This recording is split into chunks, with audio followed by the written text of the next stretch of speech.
안녕하세요. 오늘도 사연살롱을 찾아주셔서 감사합니다. 저는 올해 40 중반 정수경이에요. 왜 이런 말 있죠? 호의가 계속되면 둘리가 된다고 말이에요.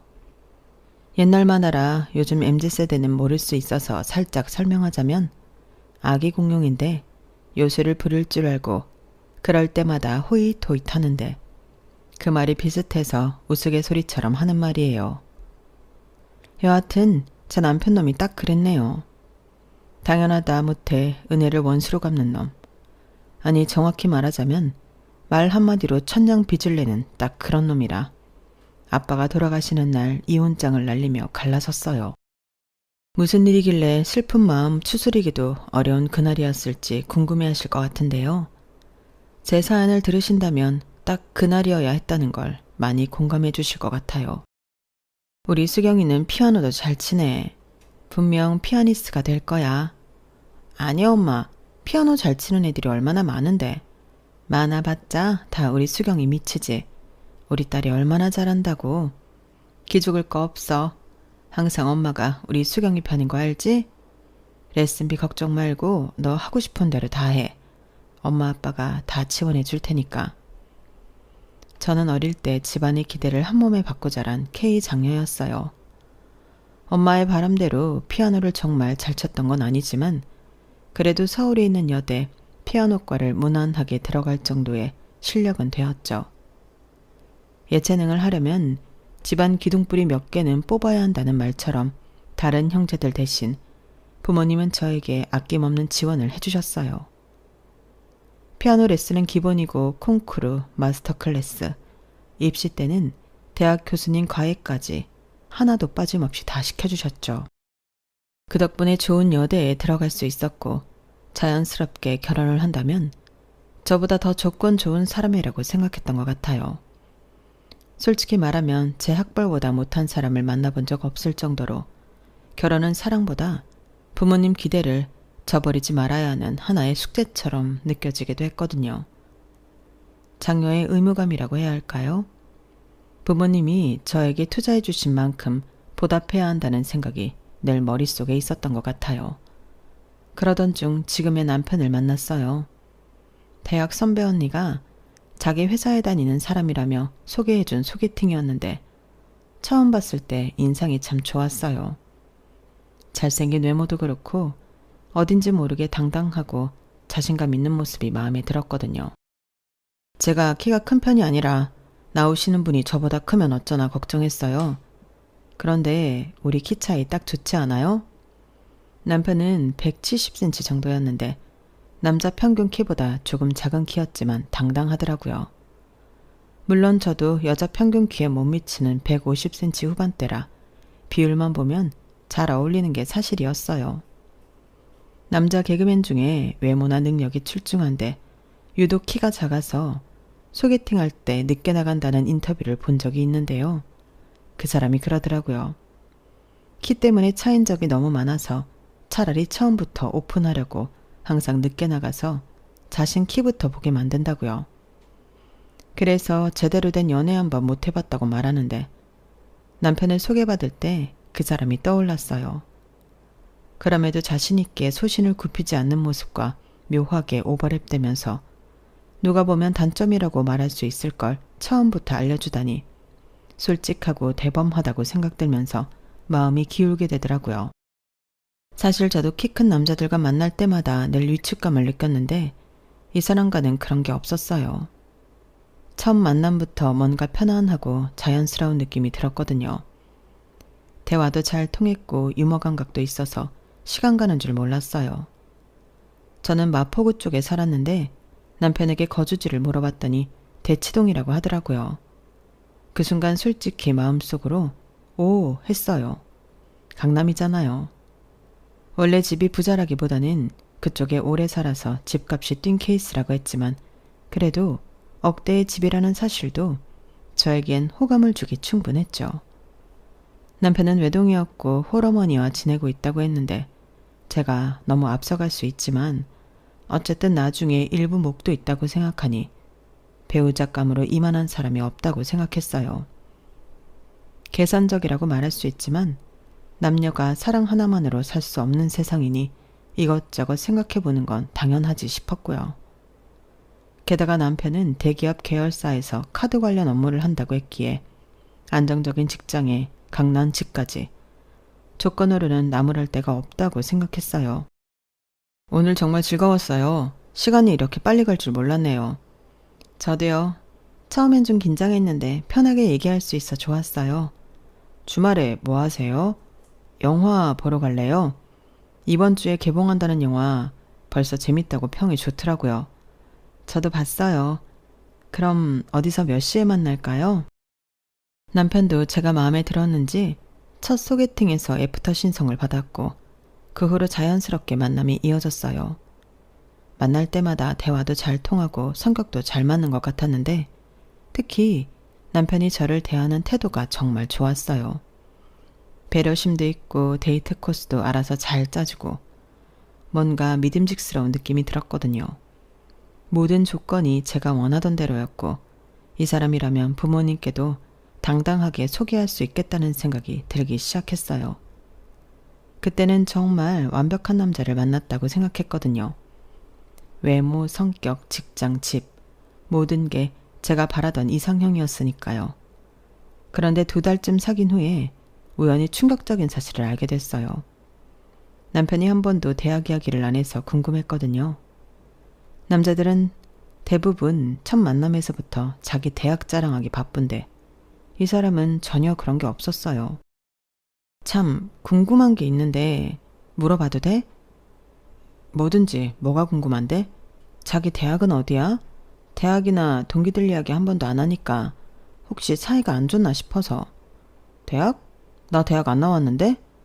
어? 대학을 안 나와? 나 고등학교 졸업하자마자 여기 취업해서 지금까지 다니는 거야. 정말 하늘이 무너지는 것 같았어요. 고졸이라니. 어떻게 대기업 계열사에 다닐 수 있을까 싶어서 자세히 물어봤더니 공고 졸업 후 바로 취직한 케이스였어요. 비정규직에서 시작해서 지금은 정규직으로 전환됐다고 했지만 정확하게 말하면 정년이 보장되는 비정규직이었죠. 순간 머릿속이 하얘졌어요. 지금까지 쌓아왔던 모든 환상이 한순간에 무너지는 느낌이었어요. 그런데 이미 2달 정도 사귄 후였어요. 헤어진다는 건 상상도 하지 못했죠. 모두들 아시겠지만 초기 몇 달이 가장 불꽃 튀는 시기잖아요. 감정이 깊어진 상태에서 이런 걸 알게 되니까 정말 복잡했어요. 그런데 사람 마음이라는 게 참 이상해요. 모든 조건이 마음에 든다고 생각했는데 제가 생각했던 조건에 딱 하나 못 미친다고 이 사람이 완전히 다르게 보이기 시작하는 거예요. 소위 색안경을 끼고 본 거죠. 예전에는 당당해 보이던 모습이 허세로 보이기 시작했고 자신감 있던 모습이 오히려 건방져 보이기까지 하더라고요. 당신 그런 식으로 말하면 정말 기분 나빠. 뭐가 기분 나빠? 내가 틀린 말 했어? 아니 그런 게 아니라 말하는 방식이 너무 직설적이잖아. 꼭 그렇게까지 말해야 해? 돌려 말하면 알아들어? 서로 오해만 생기고 또 싸우게 되는데 그래도 최소한 배려는 있어야지. 배려? 너도 나한테 배려 안 하면서 나한테만 요구해? 내가 언제? 지금도 그렇고 맨날 나한테만 맞추라고 하잖아. 이 남자는 정말 고집이 있었어요. 저도 한 성격 하는데 제 고집을 완전히 꺾을 정도로 말이에요. 싸우기도 정말 많이 싸웠어요. 하지만 신기하게도 그때마다 더 깊은 이야기를 하게 됐었는데 그때마다 서로의 과거, 가치관, 앞으로의 꿈까지 모든 걸 털어놓게 되더라고요. 그러면서 점점 서로를 이해하게 됐죠.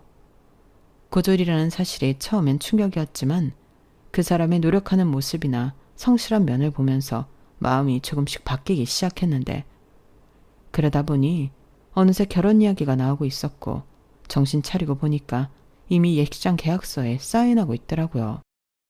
인생 한 치 앞도 예측할 수 없다더니 절대 고졸과는 만나지도 않겠다고 다짐했던 제가 고졸과 결혼하게 된 거예요. 물론 고졸을 비하하거나 차별하려는 게 아니에요. 단지 제가 자란 환경과 장녀로서의 의무감 때문에 그런 생각을 했었다는 점만 이해해 주셨으면 하는 바람으로 들어주셨으면 해요. 여하튼 그렇게 신혼생활이 시작되었고 저희 친정 부모님은 결혼 후에도 저에 대한 지원을 아끼지 않으셨어요. 남편 어머니가 강남에 사시긴 했지만 현금이 많지 않았기에 결혼할 때 이렇다 할 지원을 해주시지 못했거든요.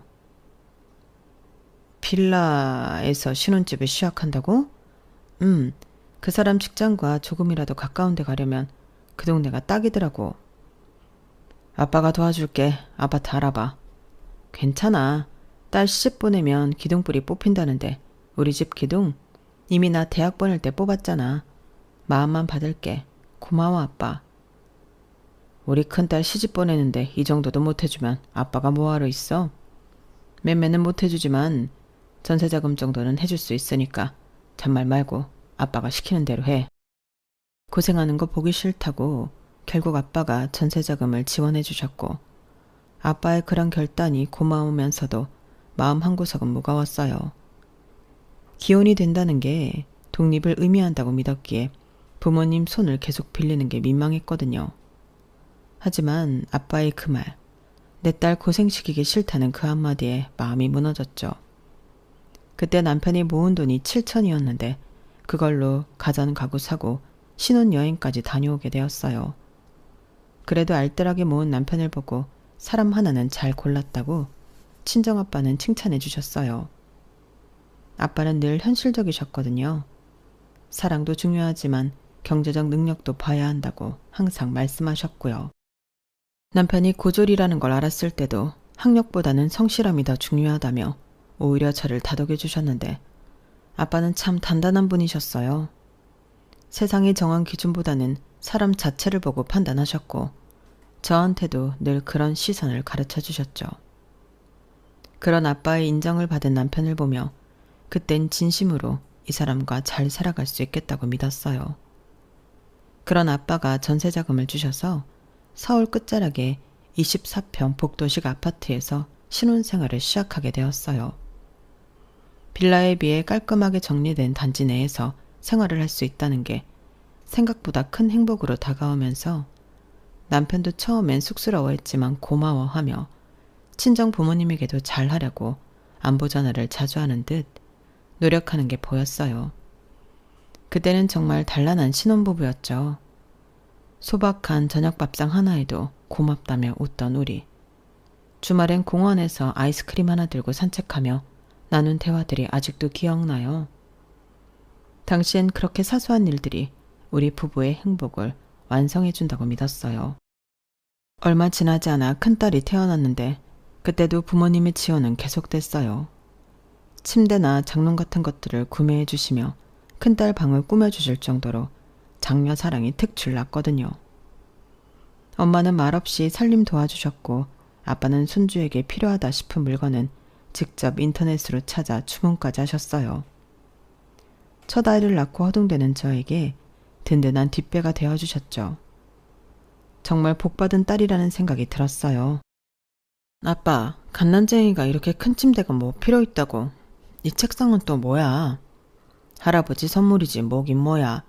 애 크는 거 순간이고 필요할 때 사라면 막상 비싸지니 미리미리 사두면 이득이지 뭘 그래? 항상 그런 식이었어요. 당신 딸 고생하는 거 싫다고 큰돈 나가는 건 서슴없이 대신 먼저 사용해 주셨고 덕분에 외벌이었지만 풍족하게 살 수 있었던 것 같아요. 물론 남편과 저는 고마운 마음이 있었고 남편도 우리 부모님에게 정말 잘했어요. 그동안 한 번도 호텔 레스토랑에 모시고 갈 생각을 못했는데 비싸서 엄두도 못 냈거든요. 5만 원 정도 하는 곳들을 모시고 간 적은 있어도 그 이상은 저도 가보지 못했으니까요. 그런데 대기업 계열사 다니는 남편 덕분에 초대권이 나와서 부모님을 모시고 호텔 레스토랑에 가보기도 했어요. 부모님이 얼마나 좋아하셨는지 몰라요. 특히 아빠가 사위 덕에 좋은 데 구경한다며 흐뭇해 하실 땐 정말 결혼 잘했다는 생각을 했죠. 평생 자식 뒷바라지하느라 외식도 제대로 못했던 부모님이 양복 입고 와인잔을 드시는 모습을 보는데 뭉클했어요. 그렇게 당당하게 부모님을 모신 순간 저도 어른이 된 기분이었죠. 그렇게 남편이 친정 부모님께 효도하려고 노력하는 모습도 고마웠고 부모님도 사위를 정말 아껴주셨으니 이 모든 게 완벽해 보이고 행복했던 시기였어요. 우리 이사 가자, 경기도로. 거기로 가면 당신 회사가 멀어지는데 괜찮아? 집이 멀어져도 애들 커가는데 계속 전셋집 이사 다닐 수도 없는 노릇이고 집을 사면 집값도 오르니까 오히려 이득이잖아. 그렇게 결혼 생활을 하다 보니 집도 사게 됐어요. 둘째도 출산하고 얼마 지나지 않아 더 큰 집이 필요했던 우린 결국 김포 신도시의 아파트를 구매해서 이사를 하게 됐었거든요. 계약서에 사인하던 그날 괜히 뭉클했어요. 이제 우리 가족만의 보금자리가 생겼다는 게 실감나더라고요. 그 순간만큼은 서로 눈빛만 봐도 통하는 그런 사이 같았어요. 우리가 이만큼 왔다는 자부심도 있었고요.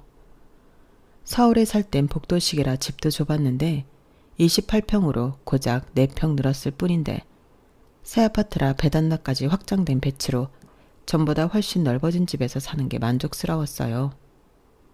서울 끝자락이었지만 거기도 서울이라고 전세 자금 빼니 신도시 작은 평수 아파트를 매매할 수 있었던 거죠. 특히 아이들이 뛰어다닐 공간이 생긴 게 가장 좋았죠. 복도식에서는 아이들이 조금만 뛰어도 아래층에서 항의가 들어왔는데 새 아파트는 층간소음도 덜하고 무엇보다 깨끗해서 기분이 좋았어요. 남편도 출퇴근이 조금 멀어지긴 했지만 집이 넓어진 걸 좋아했어요. 그때는 정말 앞으로 더 잘 살 수 있을 거라고 생각으로 모든 게 핑크빛으로 보였던 시기였네요. 그렇게 새 집에서 집들이를 했는데 남편 운동 동호회 사람들이 오기로 한 날이었어요. 결혼 전부터 하고 있어서 저도 오래 알고 있어서 편했기에 집으로 초대하는 것도 자연스러웠죠. 야, 진짜 성공했네. 김포 신도시에 새 아파트라니. 우리 중에 네가 제일 먼저 집 샀네. 축하해, 형. 정말 부럽다. 우리는 언제 이런 집에서 살까? 힘들어도 다들 그렇게 사는 거 아니야? 열심히 하면 되지 뭐. 와, 가진 자의 여유야? 겸손한 것 좀 보소. 기분이 참 묘하더라고요. 제가 나쁜 심보인지 모르지만 결혼할 때 아빠가 주신 돈 전세자금 빼서 이사 온 거라 우리 아빠가 사준 집인데 마치 당신 노력으로 이룬 것처럼 말하니까요. 물론 남편도 열심히 살았고 최선을 다한 건 알지만 적어도 그 순간만큼은 내 부모의 헌신도 함께 인정받고 싶었어요. 속으로는 고생한 아빠가 듣지 않은 게 천만다행이라고 느껴질 만큼 너무하다 싶더라고요. 아빠가 주신 돈으로 집 산 거잖아. 아버님이 주신 돈은 주신 돈이고 그럼 내가 생활하면서 그동안 벌어온 건 생각 안 해? 아이쿠, 싸우지 마세요. 다른 얘기 합시다. 기분 나빠 바로 정정하려고 말했더니 남편 역시 지지 않고 맞받아치더라고요. 분위기가 어색해진 걸 눈치챈 동호회 사람들이 다른 이야기 하자고 해서 더 이상 싸울 수 없었지만 그 순간 뭔가 틀어지기 시작했다는 걸 느꼈어요. 남편의 표정이 굳어지는 게 보였는데 그런 분위기를 동호회 사람들도 눈치채고 일찍 돌아가더라고요. 결국 그 사람들이 돌아가고 대판 싸웠어요. 남편은 사람들 앞에서 꼭 자기를 깎아내려야 했냐는데 포인트가 맞춰졌고 저는 사실을 왜곡한다는 점에 화가 났어요. 말이 점점 거칠어졌고 그동안 쌓인 감정들이 한꺼번에 터졌어요. 서로를 이해하려 하기보다 이기려는 말싸움이 됐고 결국 상처만 남았죠. 처음으로 이 사람과 안 맞다는 생각이 들기 시작했어요. 사람들 앞에서 꼭 그랬어야 했어? 나 완전히 바보 된 거 알아? 사실을 말한 건데 뭐가 문제야? 사실? 그럼 내가 그동안 번 돈은 뭐야? 공기야? 그건 생활비로 다 쓴 거잖아. 집 살 때 보탠 건 아빠 돈이 맞고. 그래도 그런 식으로 말할 필요가 있었어? 당신이 먼저 으스대면서 자기 돈으로 집 샀다는 식으로 말했잖아. 나 언제 그랬어? 그냥 열심히 살면 된다고 했을 뿐이야. 그게 그 말이야. 우리 아빠 도움받은 건 쏙 빼고. 저희 아빠가 도와준 걸 묵인했다는 점에 정말 화가 났는데 협의점을 찾지 못한 채 넘어갔어요. 완전히 평행선이었거든요. 남편은 자존심이 상했다고 했고 저는 팩트를 왜곡했다고 생각했어요. 그날 밤 남편은 거실에서 잤어요. 처음으로 따로 잔 날이었죠. 아이들도 눈치채고 아빠는 왜 거실에서 자냐고 물었지만 대답하기 어렵더라고요. 이런 식으로 싸울 줄 몰랐으니까요. 뭐라고 설명해야 할지 몰라서 그냥 피곤해서 그렇다고 들러댔어요. 그런데도 아이 눈빛에 걱정이 담겨 있더라고요. 아무것도 모를 것 같은 나이에도 아이는 부부의 틈을 느끼구나 싶었죠. 결혼하면서 남편과 가치관이 다르다는 걸 처음 깨달았어요. 돈에 대한 생각이 이렇게 다를 줄은 정말 몰랐고요. 그 사건 이후로 우리 사이에 미묘한 균열이 생기기 시작했어요. 겉으로는 평범한 부부처럼 지냈지만 뭔가 어색한 기류가 흘렀죠. 특히 돈과 관련된 이야기만 나오면 서로 예민해졌어요. 이번 달 카드값 좀 많이 나왔네. 뭘 이렇게 많이 샀어? 아이들 옷이랑 생필품 샀는데 왜? 그냥 물어본 건데 뭘 그렇게 예민하게 받아들여. 예민한 게 아니라 뭔가 추궁하는 느낌이라서. 추궁? 내가 언제 추궁했어? 말투가 그렇다고. 아주 사소한 것도 서로 신경 쓰게 됐어요. 전에는 그냥 넘어갔을 일들도 이제는 민감하게 반응하게 됐죠. 남편은 제가 친정 의존적이라고 생각하기 시작했고 저는 남편이 현실을 인정하지 않는다고 느꼈어요. 아이들 앞에서는 티 내지 않으려고 노력했지만 부부 사이의 온도차는 점점 벌어져 갔어요. 예전에는 저녁에 함께 TV 보면서 이런저런 이야기를 나눴는데 이제는 각자 핸드폰만 보게 됐어요. 대화도 필요한 것들 위주로만 하게 됐고 농담이나 장난도 현저히 줄어들었죠. 이런 식으로 살아가는 게 맞나 싶었지만 어떻게 풀어야 할지 모르겠더라고요. 서로에게 기대는 법을 잊은 것 같았어요. 같은 공간에서 살아도 마음은 점점 다른 방향으로 흘러가고 있었고 어느새 우리는 그걸 자연스럽게 받아들이고 있었어요. 마치 처음부터 그랬던 것처럼요. 그렇게 지내는 어느 날 엄마한테 연락이 왔어요. 아빠가 요즘 계속 살이 빠져서 병원에 갔다가 혈액암 말기라는 판정을 받았다고 하더라고요. 평소와 다를 바 없이 웃고 식사하시던 모습이 아직도 생생한데 그렇게 순식간에 달라질 수 있다는 사실이 너무 무섭고 믿기지 않았어요. 솔직히 저는 폭삭 속았수다 드라마에서 관식이가 혈액암이라는 소리를 들었을 때 어떻게 그걸 모른다고 했었는데 막상 겪어보니 진짜 모르고 갑자기 판정받는 상황이 생길 수 있다고 생각했어요. 갑자기 그게 무슨 말이야? 살이 좀 빠지긴 했어도 식사 잘 하셨잖아. 내 말이 그 말이야. 그냥 컨디션이 안 좋은 거라고만 생각했는데. 너무 익숙했던 아빠의 존재가 조금씩 사라지고 있다는 걸 뒤늦게 느꼈어요. 그동안 괜찮겠지 하며 남겼던 사소한 변화들이 왜 그렇게 아프게 느껴지는지 모르겠더라고요. 의사 선생님 말씀으로는 혈액암은 특정 부위가 아픈 게 아니라 여러 장기가 조금씩 제 기능을 못하거나 약한 장기부터 반응이 오기 때문에 피곤하거나 요즘 좀 이상한 애 정도로 잠식되니까 예민한 사람이나 평소 건강관리를 하는 사람이 아니면 알아차리기 쉽지 않다고 하셨어요. 그래서 대부분의 환자들이 늦게 발견되는 경우가 많다고 하더라고요. 아빠도 단순히 나이 때문에 체력이 떨어진다고만 생각하셨던 거죠. 혈액암 말기래. 이제 어떡하지? 엄마, 진정하세요. 우선 병원에서 어떻게 하자고 했어요? 말기면 치료법은? 설마 얼마 안 남았다고 하신 건 아니죠? 치료를 해보자고 하는데 아빠가 너무 힘들어해. 한다고 사실 이렇다 하게 달라질 것도 없대고 환자 의지라는데 오히려 병명을 몰랐다면 더 건강하게 짧은 삶이라도 사실 수 있었을지 모르지만 병명을 아는 순간 아빠는 타임랩스를 타신 듯 폭삭 늙기 시작하셨어요. 병실에 누워 계신 아빠를 바라보는 순간마다 시간이 도려내듯 흘러갔어요. 어쩌면 병보다 더 잔인한 건 이제 곧 이라는 그 무기력한 기다림이었는지도 모르겠어요. 병원에 입원해서 치료를 시작했지만 사실 혈액암은 강하게 치료할 수도 없대요. 어느 한 장기가 문제라면 하다못해 떼어내면 살 수 있지만 혈액은 온 몸을 도니까 강한 약을 사용할 수도 없는 거였죠. 의사 선생님, 아버지 상태가 어떤가요? 솔직히 말씀드리면 많이 진행된 상태입니다. 이대로라면 준비하셔야 할 것 같습니다. 평생 건강하셨던 아빠가 며칠 사이에 완전히 다른 사람이 되신 것 같았어요. 걸음걸이도 느려지시고 말씀하실 때도 힘이 없으셨거든요. 아빠는 모든 상황을 인지하시고 어차피 얼마 못 사시는데 병원이 아니라 집에서 편히 쉬다 가고 싶다고 하셨어요. 그 말을 들은 엄마는 계속 울기만 하시고 안 되겠다고 생각한 저는 우리 집으로 모시고 오게 되었어요.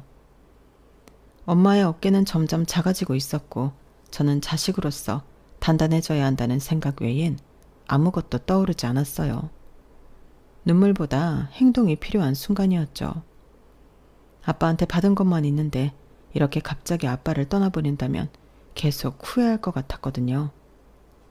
엄마가 정신을 차리지 못하고 있으니 아빠를 돌보려면 제가 더 낫겠다고 생각한 점도 있었고요. 평생 저를 위해 살아오신 아빠인데 마지막 순간만큼은 제가 곁에 있어드리고 싶었어요. 그래서 우선 저희 집으로 모시고 가겠다고 했죠. 괜찮아. 내가 가면 김서방도 불편할 텐데 난 집으로 가면 돼. 아니야 아빠. 아빠가 사준 집인데 그동안 김서방 불편하다고 제대로 와본 적도 없잖아. 그리고 왜 김서방만 생각해. 나도 있는데. 아빠 딸 집이니까 편하게 가도 돼. 그렇게 아빠를 안심시키고 남편한테 문자를 보내고 둘째 방 좀 치워달라고 했어요. 둘째 방을 꾸며놓긴 했는데 아직 어려서 저랑 안방에서 자니까 당분간 그곳에서 지내시면 될 것 같았거든요. 급작스러운 상황이라 미리 상의하지 못한 게 미안했지만 이런 때 가족이 아니면 누가 도와드리겠어요. 남편도 그동안 아빠한테 잘해드렸으니까 이해해 줄 거라고 생각했어요. 자기야, 문자 확인한 거지? 지금 아빠 퇴원 수석 받고 있어. 1시간 반 정도면 도착할 것 같은데? 미안. 딴 거 하느라 문자 못 봤어. 갑자기 퇴원하셔? 병원에서는 더는 못하겠다고 한 거야? 문자 확인을 하지 않아 전화했더니 뭔가 시큰둥한 반응이었지만 급한 상황이라 넘겼어요. 그리고 아빠랑 집에 왔는데 남편 표정이 별로 반기지도 않고 그렇다고 걱정하는 것은 더더욱 아니더라고요. 아빠를 보는 둥 마는 둥 형식적으로 가볍게 목례만 하더니 안방으로 들어가 버리더라고요. 신경 쓰였지만 우선 아빠를 쉬게 해드리고 싶어서 둘째 방에 뉘어드리고 나왔어요. 아빠가 누우시면서도 남편이 하는 걸 봤으니 신경이 쓰이셨는지 미안하다는 말씀을 계속 하시는데 가슴이 너무 아팠어요. 방 안에 누우신 아빠의 모습을 바라보니 마음이 복잡했어요. 저 공간이 아빠에게 평안한 안식처가 되어야 하는데 남편의 냉랭한 태도 때문에 그마저도 미안해지는 건 오히려 저였거든요. 아빠가 미안할 게 뭐가 있어. 김서방 때문에 그래? 저 사람 회사 일 때문에 좀 예민하다고 했는데 그새 또 한 소리 들었나 봐. 아빠 때문에 그런 거 아니니까 괜히 나 속상하게 미안하다는 소리 하지 마. 그래 알았어. 많이 움직였더니 좀 피곤하네. 한숨 좀 잘게. 좀 쉬어. 저녁 되면 깨우러 올게. 평생 가족을 위해 희생하신 분이 왜 미안해 하시는지. 어린 시절 제 손을 잡고 등굣길을 함께 해주던 그 손이 이제는 힘없이 떨리고 있었어요. 그렇게 강해 보이던 아빠가 작아지는 모습이 너무 낯설고 슬펐습니다. 사위 눈치를 보는지 이해하지도 못하겠고 이 상황이 서운했어요. 더군다나 방 정리도 대충 되어 있었고 남편이 별로 신경 쓰지 않았다는 게 티가 났어요. 그래도 급한 대로 아빠를 모셨으니 다행이라고 생각했죠. 하지만 남편의 차가운 반응이 계속 마음에 걸렸어요. 작은 방에서 나오니 안방 문이 열리더니 이야기 좀 하자며 손짓을 하더라고요.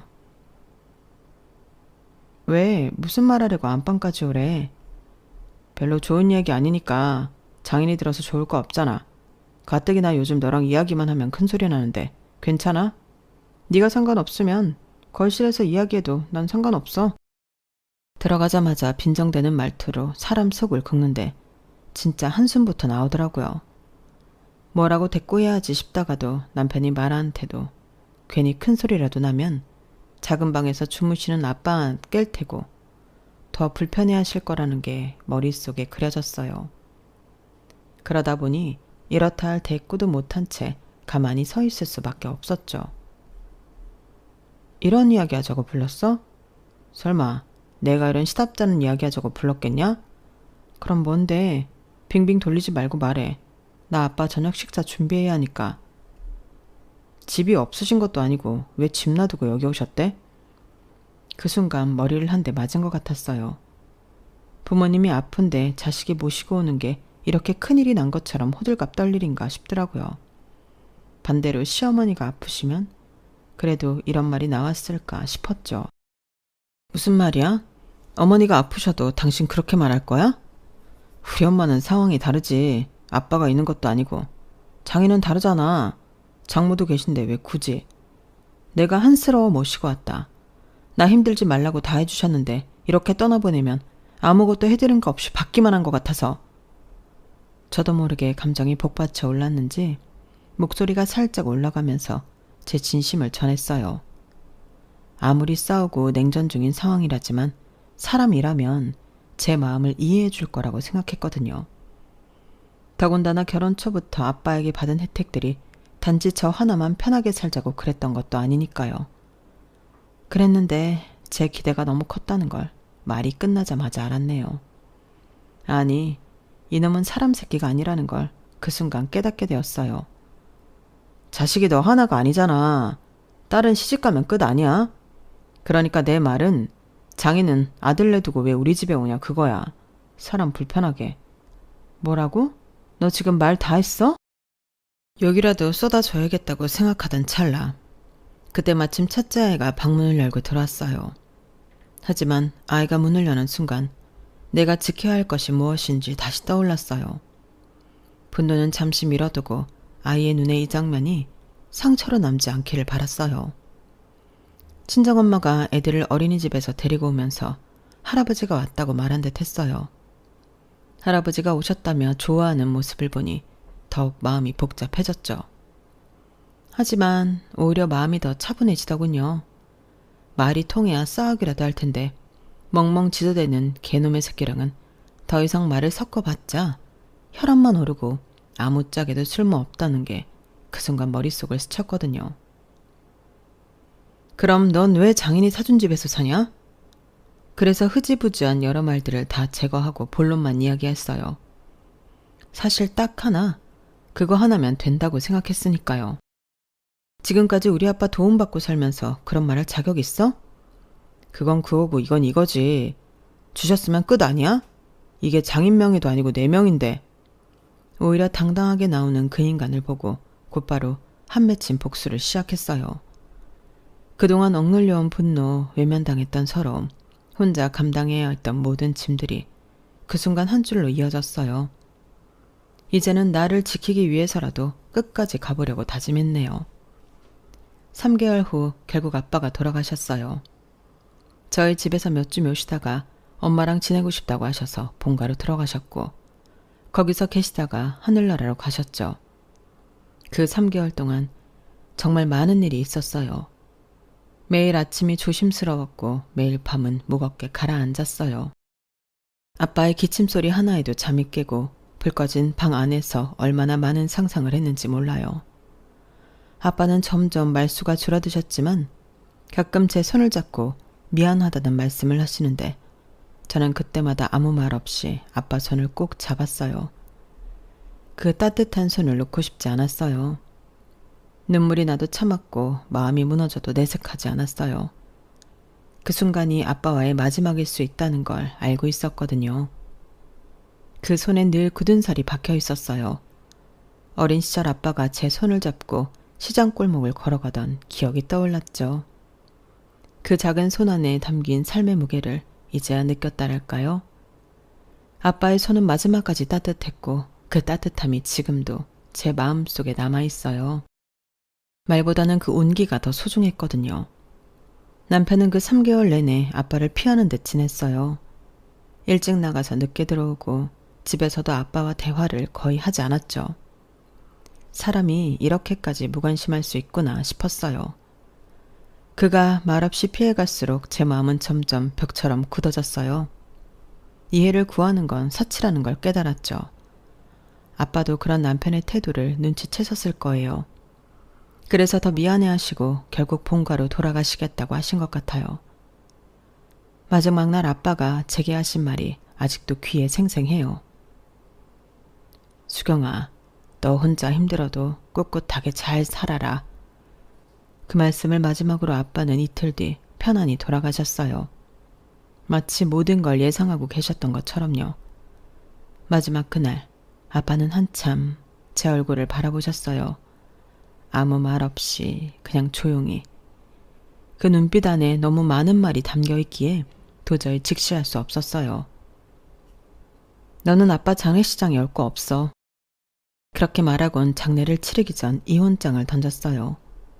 마음속에선 이미 수없이 그 장면을 그려왔지만 실제로 건네는 순간 손끝이 떨렸어요. 하지만 후회는 없었고 오히려 묘한 해방감이 밀려왔죠. 아빠도 돌아가신 마당에 더 이상 참을 수도 없었고 참을 이유도 없었으니까요. 아빠를 그렇게 대했던 놈이 장례식에 와서 애도하는 척 연기하는 걸 상상만 해도 역겨웠어요. 장례식장은 진심이 오가는 자리여야 하잖아요. 그런데 가식과 위선으로 채워진 조문을 상상하니 아빠에게 너무 죄송했어요. 최소한 마지막 인사는 진심을 가진 사람만 올 수 있어야 했어요. 아빠를 그렇게 외면한 사람에게 그럴 자격은 없다고 생각했어요. 무슨 소리야? 내가 장인한테 좀 서운하게 했다고 복수하는 거야? 이제 와서? 회사에 부고 알려서 화환도 올 거고 회사 사람들도 올 텐데 내가 없으면 되겠어? 어떤 상황인지 알아보려고 하지도 않고 미안하다는 말은 더더욱 안 하는 그놈은 오히려 뻔뻔하게 나오더라고요. 하지만 저는 이미 마음의 준비를 마쳤고 이 순간을 위해 그동안 얼마나 눈물을 흘리며 준비를 했는지 몰라요. 변호사 상담도 미리 받고 증거도 수집하고 재산 정리도 미리 하는 등 치밀하게 움직였거든요.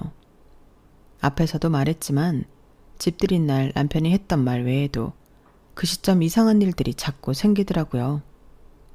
차곡차곡 쌓아뒀던 신뢰가 무너지는 소리가 들렸어요. 무심한 말투, 어색한 거짓말, 바뀐 생활 패턴, 그 모든 게 어쩌면 경고였던 건지도 몰라요. 우리 형편이 막 넉넉한 건 아니지만 그렇다고 흥청망청 쓸 정도로 여유 있는 것도 아니거든요. 대출 갚을 게 없으니 외벌이로도 살 수 있었는데 애들이 커가니 안 되겠어서 전공을 살려 집에서 피아노 강습을 할 정도였으니까요. 그런데 어느 순간부터 남편이 자꾸 골프를 치더라고요. 그 무렵부터 말이에요. 이상하다 싶었는데 집들이가 있은 후 뒷조사를 했어요. 소개시켜준 지인을 통해 건너 말이에요.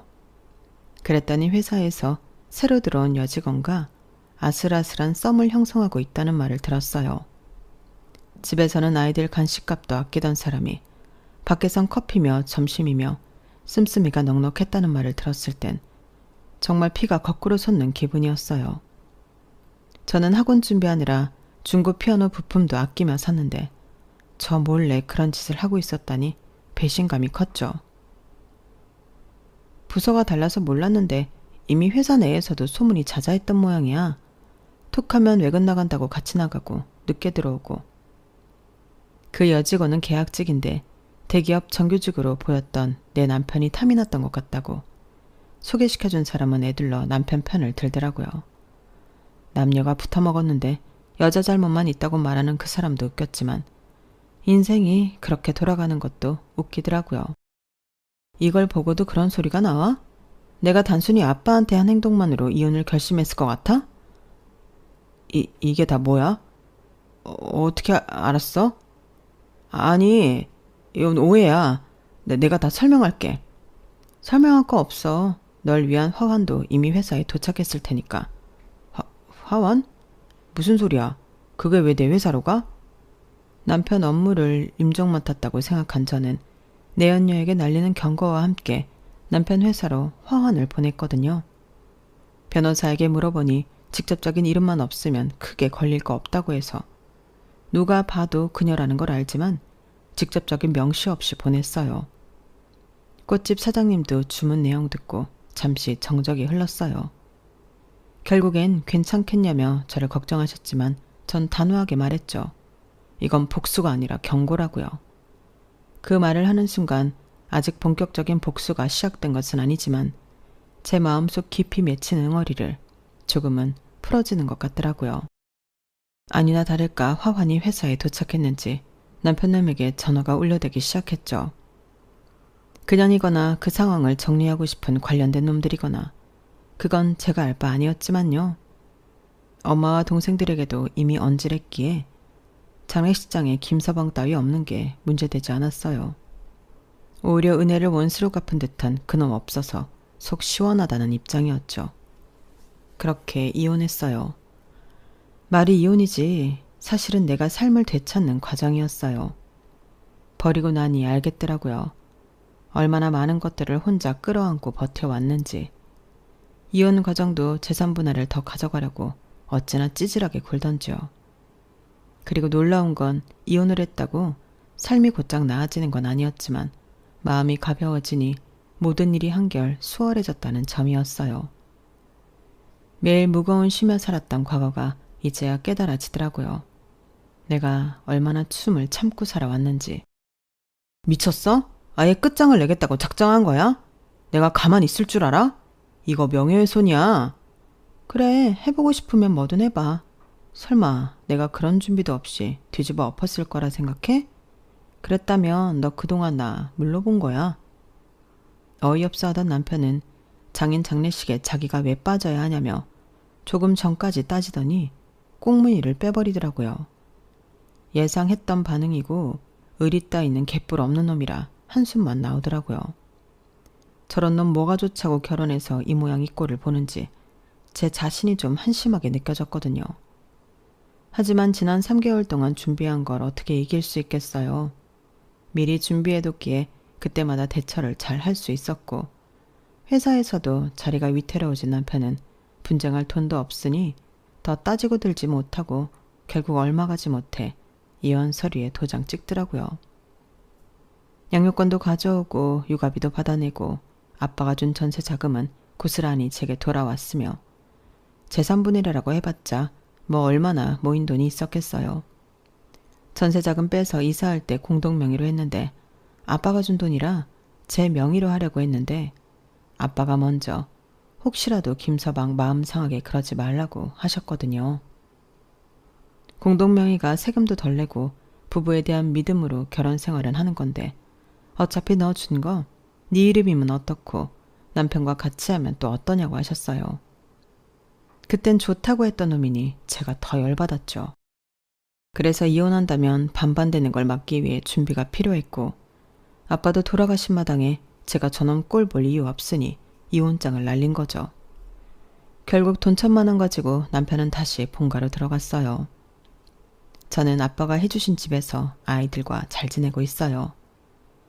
이제 아파트 입구에 가게를 알아봐야 할 정도로 수강생도 늘었어요.